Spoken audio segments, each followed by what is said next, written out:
All right, We're live. we're live. Yes. I didn't even get shop news put together.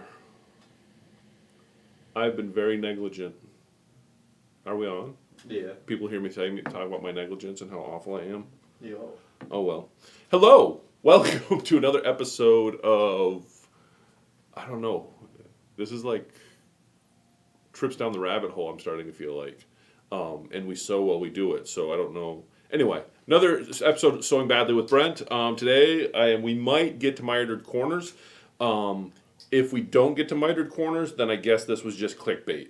But I think we should. The reason that I was inspired to do this was because I've been working on this sample now for like 2 or 3 weeks. I made a mad dash to get it done, and I got this far, but I've got the last 2 borders to put on.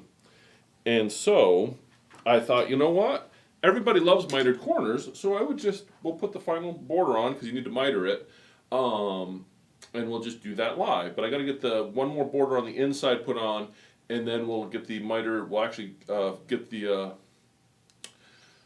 outer border fussy cut, and then we'll get it sewn on. But yeah, so that's what we're going to work on today. I really didn't prep any shop news. We do have open sewing on Thursday nights. We will be here this Thursday. I got a couple people coming in, and there's plenty of room for more. So if you are bored and you want to come hang out with us on Thursday, come on in. We're going to be here having fun. Aside from that, with summer and everything, not a whole lot on the class schedule. We haven't had a lot of fabric. We haven't had any new fabric come in since last week, have we, Eddie? No. Just some basics and stuff. But so not a whole lot on the news front. But hey, we're here. We're having fun. Let's get right into it. I suppose. Do you know what we're talking about today, Eddie? Because you know how I have to talk about things. So I don't know what you're talking So anyway, you can actually find this on our web. The pattern is from Studio E. If you go to our website, the Bone Collection is where you can get the fabric, and there's also a link to this pattern there. I haven't done up kits yet. We probably will at some point. But if you're interested, pick it up. Some of these coordinates are actually selling out pretty fast. Like this outer border here, the panel's really nice. But if you like what you're seeing today, check out our website, fourpinesquilting.com. This is the Bone Collection, and you can order it there or give us a call. We'll take care of you. What I do have to do, like I said, I do have to get the inner border put on before I get to. I got to put this border. I don't even have those joined or anything, Eddie. I really am negligent on this. Okay, so I guess we'll just get into it. Oh, there's a problem with the server. Do you have a problem with your server, Eddie? Or is it just me? Oh, it's not saying anything. Okay, it must be me. All right, so I guess we're just going to get into it, right? One of the things that I love to use when I'm sewing, like I said, I do most of my sewing with 3 things. My cutting. Oh, I got the big easy angle. We'll make that work for this. And what we've got to do is we're going to get our inner border put on. And I like to miter my when I put my inner borders together, I like to miter them so they come together at an angle. You can kind of see here. I like the miter. One of the reasons I like that is because it doesn't draw your eye in. If it was straight across, the linear nature of it would make it very obvious. But when you join your borders at a miter, I just like the look of it. So that's what we got to do. I got to get one more border put on before we get to our outer border, which is what we're going to be working, which is the big one. Like I said, the big mitered border thing. But we'll get there in just a second. So what we're going to talk about today, if John and Gene are listening, you can blame them because they came in and told me the story. Then I fell down the rabbit hole and had to look it all up. You know the story, Eddie? The cat lady? Yes, the cat lady. So, for any of you that pay attention to weirdness, and this quilt really kind of goes with today's theme, there was last week came across the news the director of the morgue at Harvard was selling body parts out the back door. Like, not getting paid enough as the director of the morgue, make a couple extra bucks, let me sell somebody a face. What? Like, I saw that, like they sold a face. What does that consist of? Like, is it off of the... Did you think about that, Eddie? No, I think Because they didn't sell the skull or the head, they sold the face. Yeah. That was one of the things mentioned that they sold. They sold a lot of other stuff too, but the face one really made me wonder, like, how does one remove a face? I mean, it's like Silence of the Lambs level stuff. And was that done? Did he remove it, or was it part? Because all of the bodies that they were selling were donated for science. So they had been used by the medical school, and then they were, and so this guy in charge of the morgue was, after they had been used, he was taking what was left over, and like I said, selling them out the back door. So my suspicion was, do you think maybe they removed the face as part of some medical thing? That would make sense. That would make sense. That's what I'm thinking. I don't know. But anyway, long story short, this guy lives in Goffstown, New Hampshire, by the way, which is just down, not down the road. Was selling parts to this lady named that ran Cat's Creepy Creations, and I heard about this story because apparently John and Jean lived down the road from Cat's Creepy Creations. And they were just like, oh yeah, they raided her house a couple weeks ago. We raided the shop a couple weeks ago. Nobody knew what was going on, but now they know. And so I just thought that was really, really funny. So that's got me looking into it. And then I started reading the article. Have we lost anybody? We only have 4 people watching today, Eddie. Nobody wants to learn about Cat's Creation. So I started reading the article. One of the things that just was interesting to me is people are weird. Would you agree with that statement, Eddie? Yeah. Oh, are you getting that on there? And my whole messy. Right now, I'm just ironing the seam open. Might be an extra step. And then all I'm going to do is take that and sew it to the side here. Like I said, I got to get this done, and then once we get to the mitered corners, we'll start paying more attention to the sewing. This portion here is pretty straightforward, nothing earth-shattering what we're doing. I mean, maybe it's earth-shattering how I do it, but... And the technical way to add borders to a quilt is to measure your quilt, fold it in half, measure it at the midpoint and at the either ends, average it out, and cut yours to length. That's the proper way. As we all know, this is not called sewing badly with Brent for no reason. What I do is I'm just going to line my border up here, and sometimes I'll leave a little bit off the end so that I can trim that off after. So I can trim off both sides and they're both square. So I didn't measure, I'm just sewing my strip to the side. And like I said, if you read the directions, it'll actually tell you how long the strip is supposed to be. But, why do we need to bother with such things? I say that, then when we put them on the long arm, we can see why we should have measured borders. But, anyway. Why is that so short? Why, Eddie? Wait, did I just learn something? I just learned something on that if you're using the quilt stitches on your luminaire, so Q3 instead of 1-3, they're shorter stitches. They're 2 millimeters instead of 2.5. Whoa. But I'm going back up to 2.5 just because it sews faster. So anyway, Cat's Creepy Creation. Buying, and if you go, you can. I think it's still, her Facebook page is still up. That's how I found it. And I went and looked at it, and I'm like, oh my gosh! I wonder if the skull on that picture is like a for real skull. So she was buying some of the body parts. And then there was some dude in Pennsylvania that was buying parts off of her. Apparently there was also a Morgan, Arkansas that was involved with all this. So there's like this whole underground thing for buying body parts. Now the only upside to all of this, as I'm reading the story, because I'm thinking that would be awful. Like if you had a loved one. Like it would be different like if I had somebody's skull in my living room but I know who it belonged to. I'd be alright with that because I'm like, I know that person. They're alright with me having the skull. So like if I died and you want to put my skull in your bookcase, I'm all right with that, if that's how you want to remember me. But it would just suck if you like if you didn't know if like your dad's hand is in somebody's piece of art. You know what I'm saying?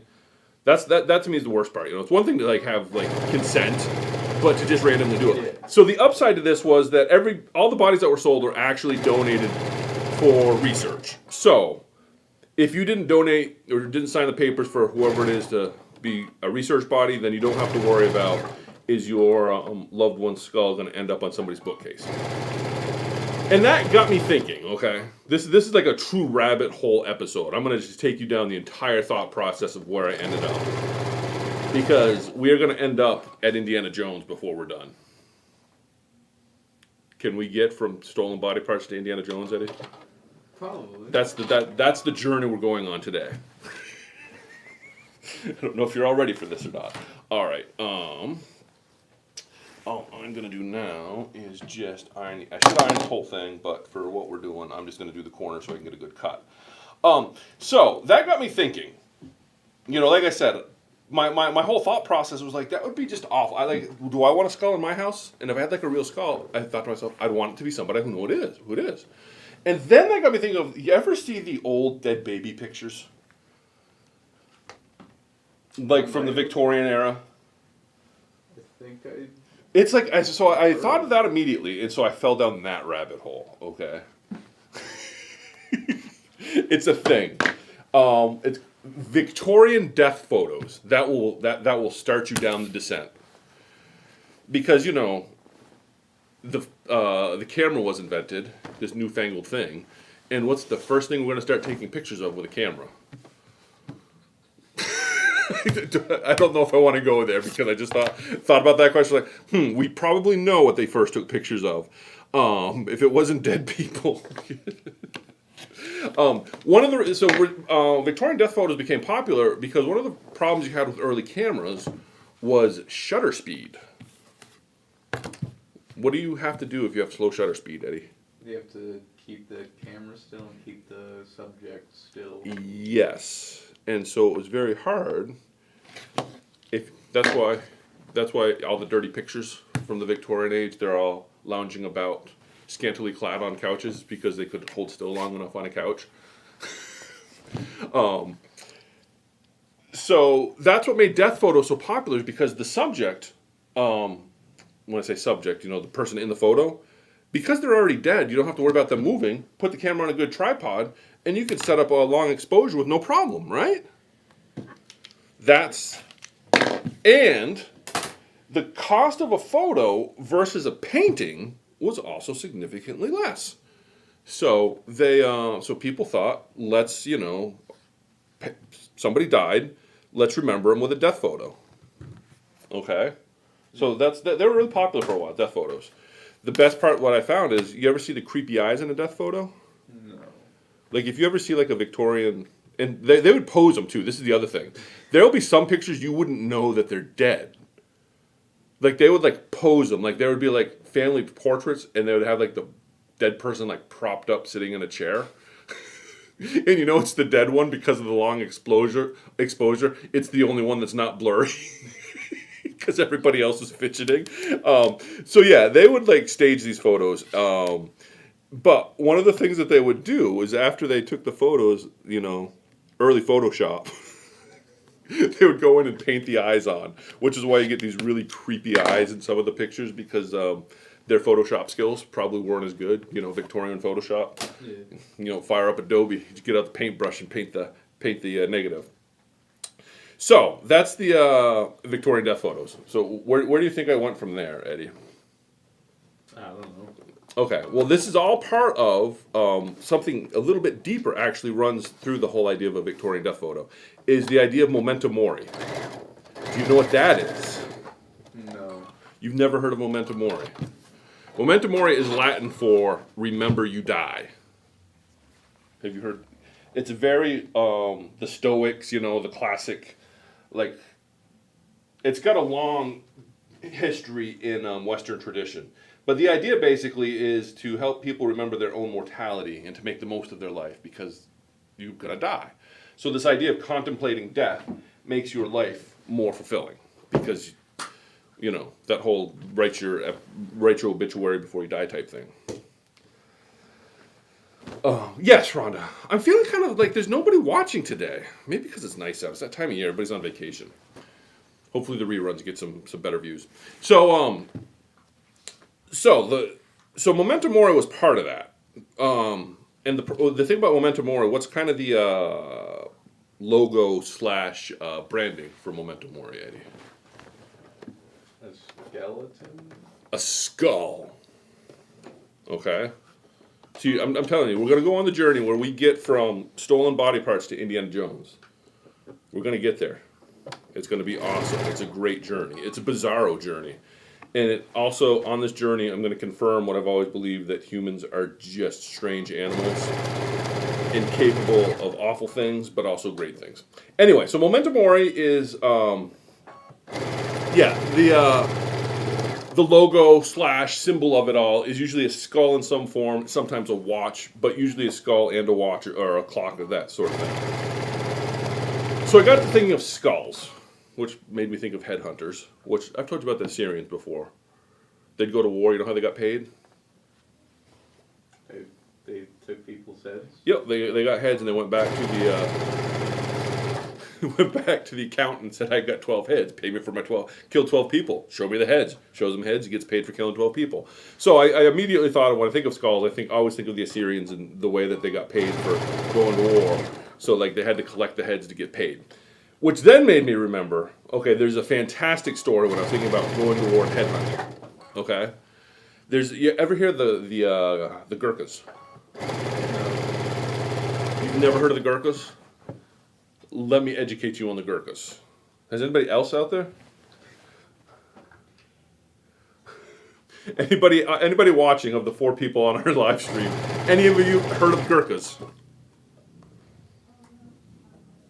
Okay, I'm going to tell you about the Gurkhas. Back in the 1800s at some point, 1800s? Yeah, 1800s. Back when, England was doing this whole imperialism thing, because, they wanted to imperialize and that sort of thing. They went and tried to take over Nepal. But what happened in Nepal, Eddie? I don't know. A small band of Gurkha warriors repelled the British. And the British were like, wow, you guys are pretty badass. We want you on our side. So after they lost to the Nepalese, they actually started a Gurkha unit in the British military. And the Gurkhas are legendary. You want to hear some crazy war stories, just look up Gurkha stories. These guys are nuts. And I'm going to share with you one of the ones I heard that I just make is interesting, and there's a lot of... Because not only is it interesting, it's true, because you can look up the news on it, and it's very... kind of sums up how Gurkhas operate, and everything that's... not everything that's wrong, but it's kind of an interesting commentary on things like war. All right, so... the Gurkhas, like I said, legendary British unit in the army. They're comprised normally of Gurkhas, that's why they're called the Gurkhas, which are Nepalese Hindus usually. Some of them are Muslim, but most of them are Hindu. I think almost all of them are Hindu at this point, but we're going to get back to that. And, we've been at war with all sorts of people lately, Remember when we were at war with ISIS in Afghanistan and all that? Sure. Oh, I didn't really... You didn't pay attention? Yeah. That just ended a few years ago. Anyway, so this is recent history. This isn't like some crazy 1800 story. This happened, I think, in 2000. I didn't even write the date down. It's like the 2000 teens. It's like, within the last 10 years. So this Gurkha company, this Gurkha company, this Gurkha unit sent to go take out a Afghani warlord. I think it was Afghani. They're like, high value target, you guys got to go take care of it, and they dispatch them. They're kind of like special forces on steroids, these Gurkha guys. So they go and they have this intense firefight. They get the high value target that they're looking for, and they need proof of death, basically. Normally under proof of death situations, they get a picture of the body and all that and show that they're dead. But it was in the middle of a firefight, and they needed to get out. But they're like, mission accomplished, but we need to have proof because we were told by, and this is what they say about the Gurkhas, that they're just kind of like mission driven. And so we need proof that we killed this guy. They can't get a picture, and they can't get a fingerprint or anything off the body because of the nature of the firefight. So what do? They take it, or Well, you can't carry the head out because you're in the middle of a fight. The dude takes out his kukri, which is like this legendary Gurkha knife. Like, you ever see the big knives that occur forward, the kukris? They're made legendary because of the Gurkhas that use them. So he takes out his knife, chops the dude's heads off, throws it in his rucksack, and heads back. So they get back to the base, and the general's like, did you guys get him? And they're like, yes. And the guy's like, I need proof of death. And so he pulls the head out of his backpack and throws it on the table. this is a documented story because what happened is after that, because like this dude's just following orders. This guy is I don't know what happened to him. The story that I was reading didn't really get into it. I think that they was let out because all the Gurkhas were just like, yeah, that's what you do. We needed proof of death. That made sense at the time. Well, apparently it was a diplomatic nightmare. Because trying to win the hearts and minds of people, you're showing up with a severed head, and given the Muslim tradition of the sanctity of a dead body, and removing the head, there's a bunch of theological things associated with taking a dead guy's head in Muslim. So it was a mess, and this guy actually ended up on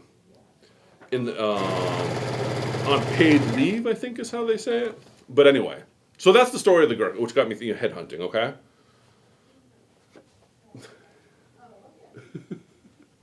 So far so good. So we went from selling body parts to memento mori. I'm giving you the thought process here. Memento mori, which made me think of skulls, which then made me think of the Assyrians, which then made me think of this Gurkha guy that went out and took care of a warlord. So then, like I said, what's the Gurkha troop? They're all Hindus, right? Yeah. Which is interesting because that was also what kind of came up in the story about this guy, was that in their religion the skull doesn't have that. Skulls have meaning, but individual skulls, if you lose your head in battle, it's not the end of your afterlife. But in Hinduism, skulls have meaning.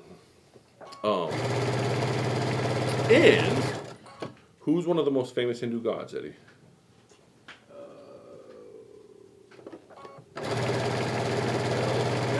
The elephant guy. He's one. Yeah, I can't remember his name.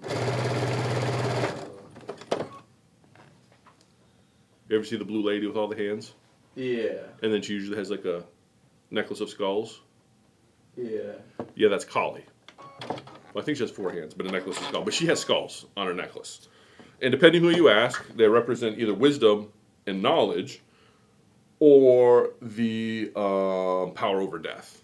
Couldn't get a straight answer on that when I was researching this. The wisdom and knowledge thing came up when I ran across kind of Hindu kind of more religious stuff versus power over death when it was more of a cultural thing. But I think the power over death is more general because a lot of the Hindu gods have skulls in their iconography, so that's probably where that came from. And I can believe that the specifically 50 skulls on Kali probably has to do with more of knowledge and wisdom. So anyway, you following the train of thought so far, Eddie? Yeah. Can you make the leap to Indiana Jones yet? Because Kali kind of gives it away. A Kingdom of the Crystal Skulls? I didn't even think of that. Oh no, I was just saying that like. He has a head and a skull. Yeah, maybe. Like as a person, he's got a head on. Ganesh is the elephant god. Our commenters are telling us. And if you're like a Hindu and you're watching this, and please don't think I'm trying to be offensive. I have respect for our religions. This is just stuff I ran across. And what we're going to get into is even deeper and more disturbing. Okay, so you can't even. Okay, so you don't know how I got to Indiana Jones yet? Kali should have given it away. Well, I haven't watched it since I was a wee lad. Did you ever watch the second one? What happens? What's that? What happens in it? It's got the little short round, the little Asian kid. Maybe. And they jump out of an airplane and use a raft to save them as they're falling. What's it called? Indiana Jones and the Temple of Doom. Maybe. What's the treasure there? What is he going to find? They're not going to find anything. They've been abducted. Whoa. Well, they might have been searching for something, but I haven't watched for a while. But they get abducted by the thuggy cult. Is there a snake guy? The snake guy. I think you're thinking of Conan the Barbarian, which is probably pretty close. So anyway, you can see where I'm going with this if you remember the movie. Indiana Jones and the Temple of Doom, one of the main plot points is that they are abducted by this crazy cult that sacrifices humans. And they're the thuggies. or they talk about the Thuggies. I don't know if the cult depicted is supposed to be the Thuggies, but there's a mention of them early about they've been eradicated by the British, which is true. Do you know about the Thuggies, Eddie? No. They were worshippers of Kali. Okay. Okay.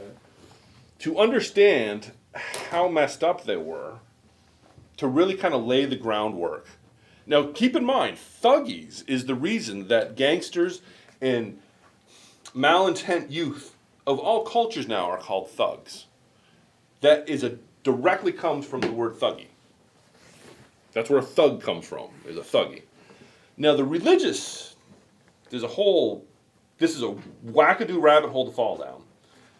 And I would say it's not for the faint of heart if you're going to get into like the real details of these guys. But the idea is they worship Kali. Kali is the goddess of rebirth, of destruction and rebirth. And so there's this idea of balance that Kali maintains between destruction and rebirth. She maintains kind of a balance in the universe. So Thuggies, their religious belief is they're maintaining the balance, right? Right. When you think of, I'm going to maintain the balance of good and evil, Eddie, in this world, what side are you usually on? I'd say you should be good. You should be on the good side. Most humans are like, I want to be on the good side. I'm going to maintain the balance, and I'm going to be good. We all like to think we're good. It's like that thought experiment that you ever hear about the one, listen to some interview, I think it was a college professor of psychology, and he's like, he asked in his classes, and he's just talking about how every year, or every time you had a class, he would always ask them, who here would have been, if you were in Auschwitz, would you have been Schindler, or would you have been a Nazi? And so he said, all the Nazis raise your hand. How many people do you think raise their hand in that, when he says this? No one. No one. And everybody says, who here thinks they would have been a Schindler? And who do you think raises their hands? Most people. Everybody. Yeah. And then he says, well, according to the statistics, none of you would have been Schindler because he was one in how many? That's what made him so special. Because he got his own movie because he was special. So most people think they're good, but have never really thought with it. That's what goes back to the memento mori thing, contemplate your death, think about these things. But anyway, so the idea behind Thuggies is that they kind of embrace that idea. They're like, you know what? Everybody else is trying to be good. So if we're going to maintain the balance, we got to be evil. You're laughing. This is like a legit thing. You fall down this, you're like, holy crap. Like I said, this is where I learned humans are awful. These guys were awful. All right, now we're almost to the portion where we're going to actually do what y'all are here watching. So the Thuggy cult was actually started around the 1300s. Is the first recorded the first record of it. People really have no idea how long it was actually going for, because as you can imagine, if you're trying to maintain the balance of evil in the world, you aren't doing stuff in the light of day. Border stripe 8 1/4. Okay, see, I didn't even pre-cut this yet, so we got to cut this 8 1/4. So you can go overhead if you want to show people this mess here. So all we're going to do is we're just cutting 8 1/4. This is going to be our outer border, and you can see why that we want to miter it, because see how beautiful that is. So the Thuggies basically just strangled people. They were known as strangle. They were like this gang that went around and randomly strangled people. That's what they did. And they started in, like I said, the first recorded incidence of it was in the 1300s. Do you know when the last recorded incident of it is, Eddie? The 1800s. 1840. They attribute the end of the Thuggy cult in 1840 to the death of, I have his name here just so you can all know, because he also holds a world record. Bahram of India. What's his world record? Okay, so he belongs to a religion that wants to maintain the balance of evil in the world. What do you think he's got the record for? This is like in the Guinness Book of World Records. I don't know. Murderer with the most kills. Okay. How many people do you think he killed? I think he was 50 years old when they arrested him and then executed him. Well, I mean... And keep in mind, as a thuggy, you're strangling people to death. It's not like you got a gun and you're like mowing people down. You've got to like literally like strangle them. That's the whole point. Like they rob people, but you're only allowed to rob them after you have strangled them in the proper way. If you didn't kill them ritually, if you didn't do the ritual properly, you weren't allowed to rob them. Like you can rob them, but only after you've strangled them. And it's even more bizarre. Now consider this, okay? Which is even more bizarre is there's rules. You couldn't kill women because women were the incarnation of Kali. And you couldn't kill somebody that's sick because that's not an appropriate sacrifice. That's kind of like... So think about that for a second. This dude with the most kills, he wasn't killing women and children and sick people. He's like out killing people that are acceptable sacrifices to maintain good and evil. So keep that in mind when you come up with a number that this guy... And he strangled him. 72. Oh, you're way off. Is that low? Way low. He's probably done like two a month. 2 a month? Okay, 2 a month for 50 years, maybe. I don't know. 931 people. That seems like a lot more than 2 a month. I know, but when I was reading this, and like I said, and I was reading about the rules of, you know, if a thuggy kills somebody, like they're not just like like I said, you couldn't just randomly. I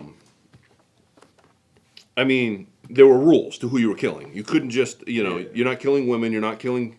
You have to kill people that are an acceptable sacrifice. So, you're not killing the weak and the lame. You're killing like adult men, basically, and you have to do it by strangulation.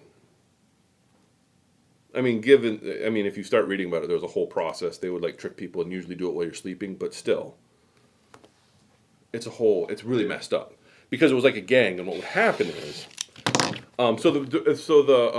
just so you all see what I'm doing here, the pattern calls for me to cut this at 8 1/4 wide, so I'm 8 1/4, and I'm just going to strip out my borders, as it were. So that's when the thuggies came to an end. And that's how I got to Indiana Jones from selling body parts, was I fell down that rabbit hole. Because the thuggy cult of Kali is one of the premises of the Indiana Jones and the Temple of Doom. And yes, because when we talk about imperialism and British imperialism, they actually brought an end to it. They actually just started, because you got to remember the thuggies had been operating in India for, you know, hundreds of years by the time the British showed up, and then the British decided to in the 1800s just bring an end to it. They passed a lot of laws. It was no small undertaking. Like these guys were like legit. And the problem you have is because they worshipped Kali, it put it's one of those things too that like many fanatic religious type things, it kind of a lot of time for a while. Hindus, all Hindus were associated with, you know, killing people, and it's kind of messed up when you stop and think about it. But then I wonder, you know, how much of that goes into like the cookeries. I mean, those guys are savages. Do they get some of that from that kind of that weird background? I mean, savage from a military standpoint. I'm not saying that they're savage, like actual savage human beings. All right, so now what I'm doing is I cut that off. And, well, the pattern says 8 1/4. What I am going to do, which I'll often do in a lot of cases like this, is the pattern calls for 8 1/4, which is going to give you somewhere in there. What I did instead is I've gone about a quarter inch off the edge of my border print over here. So I'm going to just repeat that over here. And I don't know if that's going to give me the exact 8 1/4 the pattern calls for, but this is the outer border, so it's not the end of the world that we go a little bit wider if that's the case. But it'll also give us a better, when we sew it all together, it'll look nicer because we've trying to maintain that kind of that same spot. And that actually looks like it's going to be about right. because my quarter inch will take that up and it'll look good. All right. Okay. Did I miss anything? And we haven't even, okay, this is one of those days where what I said we were going to get to sewing wise, we haven't gotten to yet. But what I had planned to get to from a storytelling wise, we've already covered. But I'm trying to think if I missed anything. Oh, skulls. There was another thing in there. Okay. So, like I said, I fell down the rabbit hole of skulls. You ever hear of, what is it called? Neoteny or neoteny? Neoteny. Because there's this theory. Because we start falling down, like, why do people want skulls? Because even today, people think skulls are interesting and decorative, and you see them on shirts and all that, right? Yeah. And, you know, I'm sure they mean different things to different people, but why do people like skulls? They're cool. They're cool. Well, anyway, one of the theories is the idea of neoteny. I don't know if I'm saying that right. If I'm not saying it right, feel free to correct me. But there's this, the idea is that we have evolved, basically, do you know like why babies have giant eyes? Because they're cuter. So that makes them cuter and people will take care of them more. Yes. So one of the theories of why skulls are so popular is that, what does a skull have? Big eye holes. Giant eye sockets. So that is why some people find them interesting and attractive, because the same process that makes us want, the same evolutionary trick that we played on ourselves that make us want to take care of babies make us attracted to skulls. I was like, well, that's a very interesting take that I never would have thought of. And I don't know. What do you think of that idea, Eddie? That makes sense. All right. You know what we're going to do? We're just going to do two sides for the show. Yeah. Because I think we can show you how to do miters with just two. And we'll get there because I'll just cut two real quick. So that was something else that I ran across. Yeah, the whole thing of skulls is fascinating. Just the cultural significance of it. And I think it also depends how you were brought up. Like, some people find them creepy, but like I said, some cultures celebrate skulls, like sugar skulls, and like Mexican culture is like a thing. But like, I never had a skull in my house growing up. Can you see Grandma as like a skull collector? I couldn't. Like, Grandma's big, like, Bernie, did you pick up that skull at the market I asked for?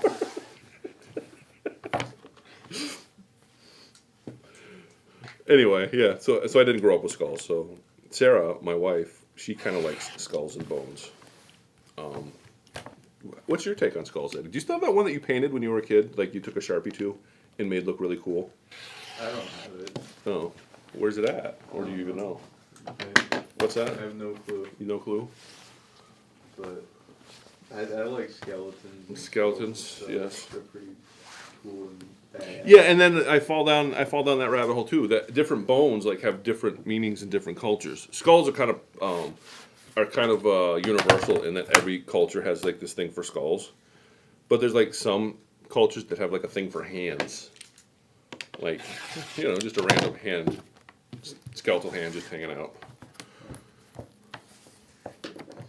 And I remember, see, as a kid, I wish this place was still there. Anybody from New Hampshire that's watching this, does anybody remember the Morse Museum up by the fish hatchery? Up in, outside of Wentworth, by the Red Man Rockets? What are you laughing at? Do you know where the fish hatchery, have we gone to the fish hatchery? I think we might have. I thought I brought you once there as a child. But anyway, the Morse Museum was this museum of this rich dude that would like go on safaris back in the day. I'm sure if I looked this up on the internet, I should have looked this up on the internet instead of going off the top of my head. And I remember as a kid, my parents would sometimes we'd make a trip up to the fish hatchery, and then down the road was the Morse Museum, so we'd always stop in the Morse Museum. And I remember at one point, we bought these little miniature swords that were supposed to be letter openers that me and my brother thought were wicked cool. They're like these little brass swords that obviously this guy must have picked up in India when he was on one of his trips. And like, this is like old school. Like, you could tell this guy was like old school, like all I could imagine is like the British guy with the monocle and the pit hat. This is what this place reminded me of. and he just had really cool things in there that he just collected up on his travels. But there was a whole section in there about headhunting because he had spent some time, apparently, with some of the headhunters. And I just remember how he had like the whole process described on how the shrunken heads too was the other thing that I think, did they have a shrunken head there? They might have even had a shrunken head in the museum, like a legit shrunken head. Like I can understand why this museum doesn't exist anymore. But, all right, so now here we are. We're just going to do two sides to show you the process here. And let's see how this process is going to go.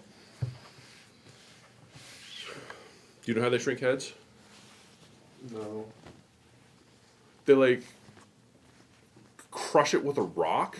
They like put it in like a sack or something and crush it so they don't ruin the skin.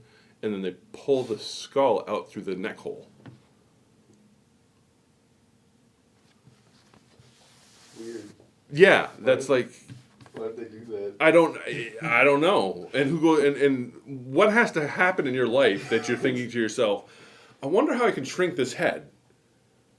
Like, how do you get to that point? Like, let's shrink some heads. Do you ever like think about that? No, I Like from a cultural standpoint, how do we shrink? You know, a couple buddies sitting around one day, you know, drinking beer. Hey, why don't we try shrinking a head? I mean, you have to get like, it's just weird to me. It's like, how do we get there? Like we talked about like the Aztecs last week, like sacrificing children to the pyramids and stuff. It's like, as a culture, how did they get there? Because if one guy says, hey, let's offer human sacrifice to the gods of the underworld. One guy says it, he's crazy, let's get rid of him, right? yeah. Everybody's got to agree that it's a good idea.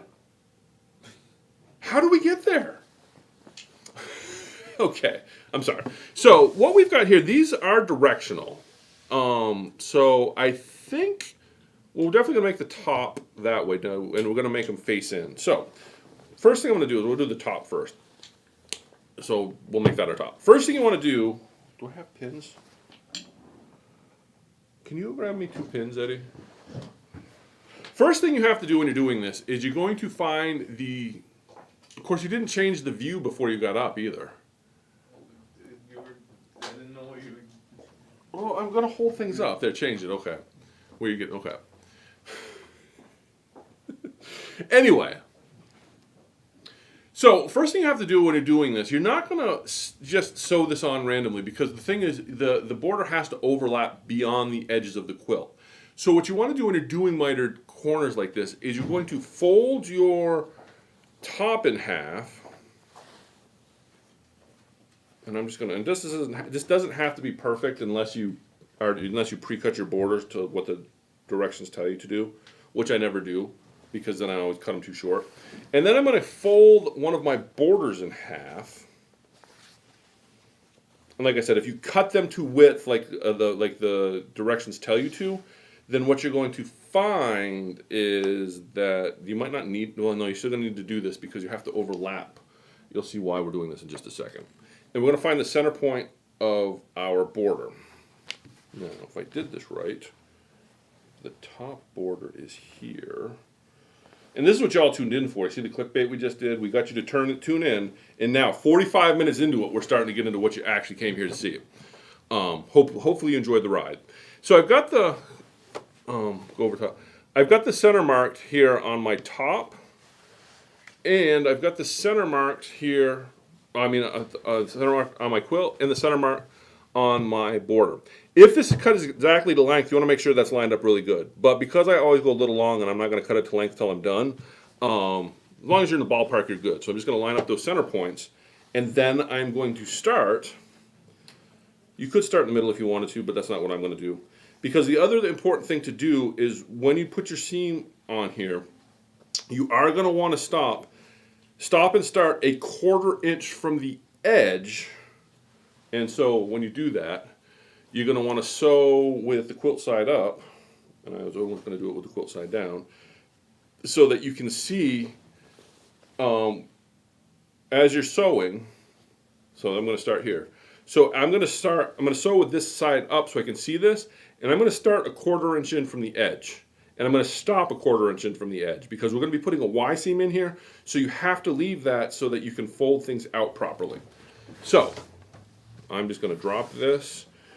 And what we can do is, and like I said, it's not going to, I'm not super worried about it being precisely centered lined up because of the way that because I'm so much longer, I'm just going to go like this. And I'm going to start about a 1/4 inch in from the edge. And I'm just going to sew this side on.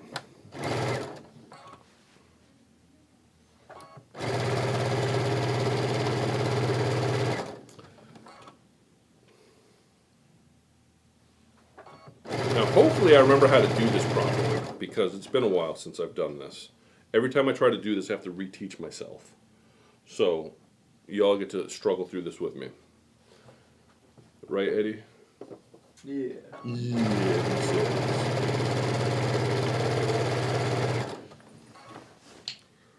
All right.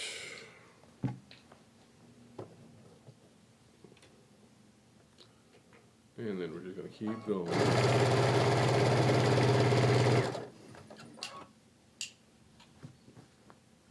All right. So, where did we leave off, Eddie? What were we talking about? Headhunting. So, yeah, have you ever thought about that? That idea of like, how do these people like get together and decide, hey, let's do something stupid? Like the thuggy thing. Like, it's one thing if it's just this one dude that's running around randomly strangling people. But to get a whole, like, cult around it, you had to find a bunch of like-minded individuals to think to themselves, yeah, you know what? This makes sense. Let's put the order, let's restore balance by being the bad guys. All right, so I'm stopped right there, 1/4 inch from the edge. And you can see, because I went to the center point, you can see that I've got a lot of leftover. But that's what you want, because this needs to at least be the width of this, because we're going to miter this edge. So we're going to let that be. Then we're going to do the same thing. Oops, that's coming undone. Let me fix that real quick. My stitching was coming off on this. I might not. I'm just going to lock that in. And you probably, I didn't do it, and I probably should have. And I'll do it on this next one. Is you're going to want to lock your stitch in too at that 1/4 inch in. It will make a nice difference. So now we're just going to do that, and now we're going to do the same thing. Now, you would do this on all 4 sides. We're just going to do it on 2. I got to lock that in because that's going to come undone on me. I'm just going to do it because I forgot to lock my stitches in. And the reason you want to do that is you don't want that stitch to start coming out once you start kind of manhandling it, put that Y seam in. So you want to start, like I said, right a 1/4 inch from the edge, and then you lock that stitch in.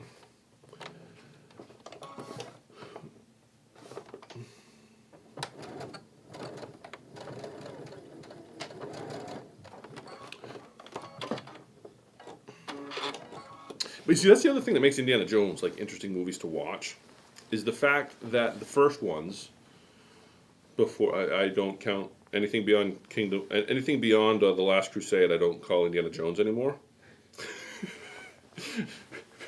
because it kind of lost something. Because something you had in the original trilogies is that underneath all of the kind of the lore and of the adventure, they were using some bit of actual truth or understanding or religious belief to fuel the story. So, like Raiders of the Lost Ark, you have actual legends of the Lost Ark. That wasn't something they made up for the movie. They went into the zeitgeist and pulled that out. Okay, so then I've got the middle point there, and then I'm just going to find the middle point on this one. And I think we want the skull. You'll have them facing in as they go up, and then the bottom, of course. And like I said, you're going to do this on all 4 sides. We're just going to do 2 sides so I can show you how to do a corner, but you would want to do this on all 4 sides. And all I'm going to do is, again, fold it in half, mark my center points.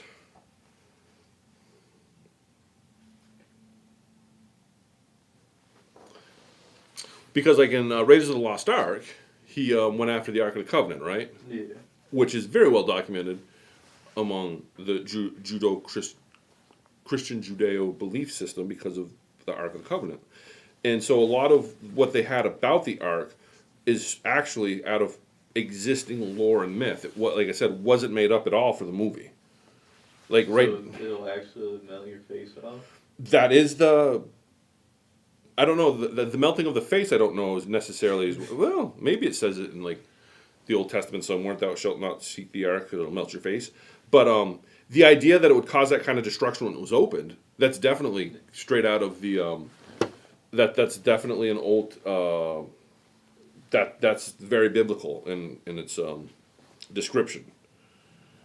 Now you can argue the merits of the truthfulness of it if you want to have that discussion, but the fact that that tradition was pre-existent before Indiana Jones made it popular.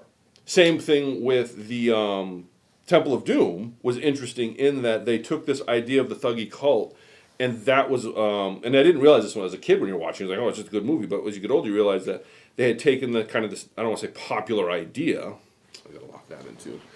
They had taken something that existed kind of in the culture already and brought it forward and used it for the movie. And that's like good movie making. It's like something that I think gets lost sometimes because if you can pull on an existing cultural belief thing, it kind of makes the movie that more interesting. And the same thing with the Last Crusade. All right, we're almost there. Got that all lined up. I think we're good. So we're just gonna, and like I said, The Last Crusade was the one with the cup yes, and the invisible bridge, right? yes, yes. They were there looking for the Holy Grail. That bridge was really cool, I think. It was. See, as a kid though, okay, I remember watching that as a kid, and it never made sense to me because the way they do the angle, they swing under the bridge, it makes it look like the bridge is like a suspension bridge and like swinging. And I'm like, how is he not falling off the bridge? It swings. And then I realized that it was just the camera angle thing, and it had nothing to do with. All right, so we're just gonna lock that end in, and we're gonna go. But the idea of the Holy Grail, that's a very well documented kind of holy artifact. And of course, there's lots of arguments and theories on that it's not actually a cup and Dan Brown stuff. And see, again, Dan Brown did a good job with this. Dan Brown popularized the idea of the Holy Grail being the descendants of Christ in his book, Da Vinci Code. Did you see Da Vinci Code? No. Okay. So, Da Vinci Code, if you follow this stuff and fall down this rabbit hole, a lot of Da Vinci Code is based on suppositions from Holy Blood, Holy Grail, which is a book from the late 80s, I think. Which is basically just this research book where these people are, make all these suppositions. A lot of the suppositions you see in the Dan Brown movie come straight out of that book. And this is again culturally fantastically awesome because all of Holy Blood, Holy Grail, which then bled into the Dan Brown stuff, is based on the Priory of Sion, which were some documents found, I believe, in the French library in the mid 1900s. All right, so they supposedly found this secret organization called the Priory of Sion, which was supposed to protect the Holy Grail type thing. A lot of what the Da Vinci Code, a lot of it came out of this Holy Blood, Holy Grail book, which a lot of that came from this Priory of Sion stuff. If you want to have a good laugh, look at the Priory of Sion. Because it's supposedly a super secret organization. Well, it turns out it was probably just invented by some dude in the 1900s because he wanted to make a claim to royal French blood, so he made up this whole lineage thing. And he stuck it in supposedly found it in a library in this book that, almost Illuminati-like. But the way it was done, it like captured imaginations for a while. It kind of became popular culture. So now you have all of this Dan Brown stuff based on this one guy that wants to be a king in France. That made up a document and stuck it in a library book. And what's going to happen, 500 years from now, if that part of the story gets lost? What's that? Are they going to find it again? Well, no. If that part of the story gets lost, 500 years from now, the Priory of Sion will actually be history. they'll be like, oh, there was this secret organization that was, you get what I'm saying? Yeah. Like, there's a lot of people that don't even know the sketchy foundations of that of the whole thing, or that Holy Blood, Holy Grail, which is actually an interesting book to read. It wants to be research. It's kind of one of those pseudo scientific type things. Very interesting read, but because their main source of information comes from that document that was just bullcrap in the first place, everything they wrote is suspect, which then in turn is popularized by Dan Brown's Da Vinci Code, which, you can really see that, Okay, so now that we've got our, you see, we're well past beyond where these two are going to come together. So all we're going to do now, according to theory, if I did this right, is we're going to fold this at a 45-degree angle. If you have a square, this is really easy because you just fold the square. But what we want to do now is we're going to fold this at a 45, and I probably could iron it out, I guess, if I wanted to, but I don't want to.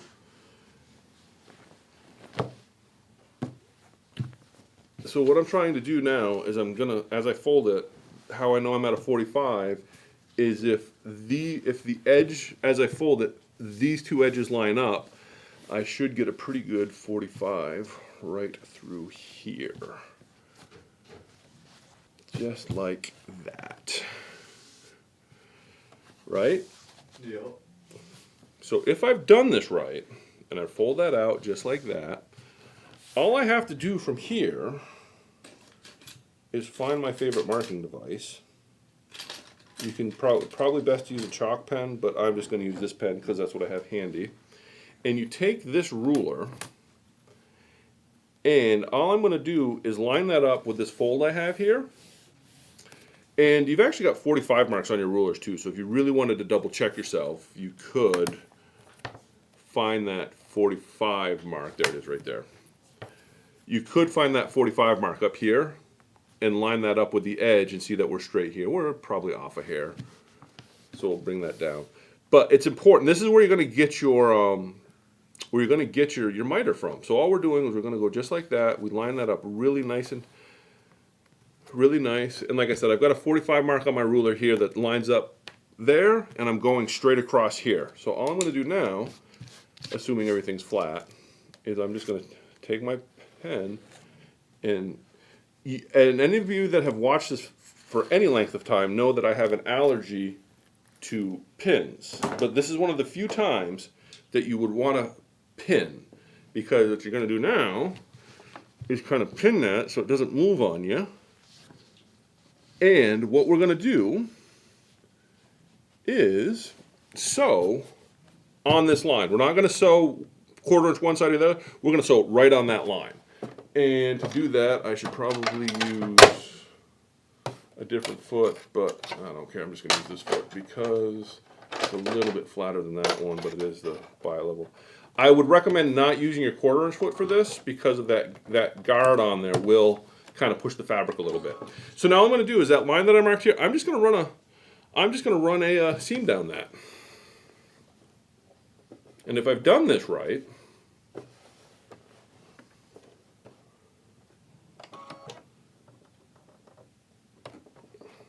and I stopped at a 1/4 inch on my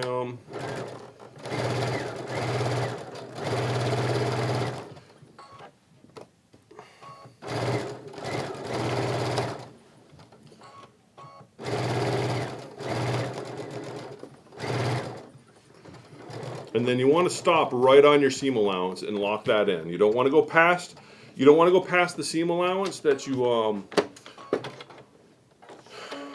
here, we'll show you how bad this is because I'm off a little bit, but I think it should be close enough for what we're doing. So when you sew it, I may have come a little bit too far, but you want to stop right there on that seam allowance because, again, because we're doing a Y seam, if you go too far, that's going to give you trouble when you open it up. And then you can open it up and you can see that I went a little too far because you see how we know we went a little too far because you see that little bit of a pucker there. That's a result of going past my seam allowance. But you can see that's all there is to it. So all you have to do after you've done that, if you want to kind of make it nice, I'm probably going to take a couple stitches out of that. Yeah, we'll do it later. But then after you've made sure that it looks good, lay it all flat again, and take your ruler, and you could trim it to a 1/4 inch if you really, really want to. I like to trim to a 1/2 inch because it makes me feel better that if I'm off down here, that I'm not going to cut into my quilt top. But I'm just going to cut that off so that we don't have all that bulk behind there. And like I said, I've got to, and like I said, you can see where I came too far past here because I'm past the seam allowance, and you can see where I've got that pucker on the back. So I have to pick that out a little bit. But what all that's going to do is it's going to cause that little bit right there that you're seeing, that little bit of a pucker. But that's how you do a mitered corner. And like I said, you repeat the process for your other 3 corners, but you want to attach all your sides first. We just did 2 for this demo so that we could show you how it's done. But that's, like I said, it's not as hard as people think. And then, of course, it's stretched a little bit, so you can see that I'm off a little bit up here. You can get really persnickety about this. I'm not. I'm gonna square it up and call it done. What do you think, Eddie? Sounds good. Okay, so that's pretty much all we have for the day. Is there's your mitered corners. I suckered you all into that because it took us an hour to get there, and we probably could have done it in 15 minutes. But you got a good story out of it, right? Did you learn something, Eddie? I think so. Yeah, there's some weird stuff in the world is weird. That's one thing that whenever I fall down these rabbit holes, I realize the world is absolutely bizarre, and the stuff that's out there just has me scratching my head sometimes and saying, "What is wrong with people?" All I would say is make the world a better place in the world that you want to live in. If you do want to maintain the balance, please be on the good side of that balance sheet because there's enough awful stuff out there that you don't need to join that fray. Anyway, thank you all for watching. So on, and be excellent to each other.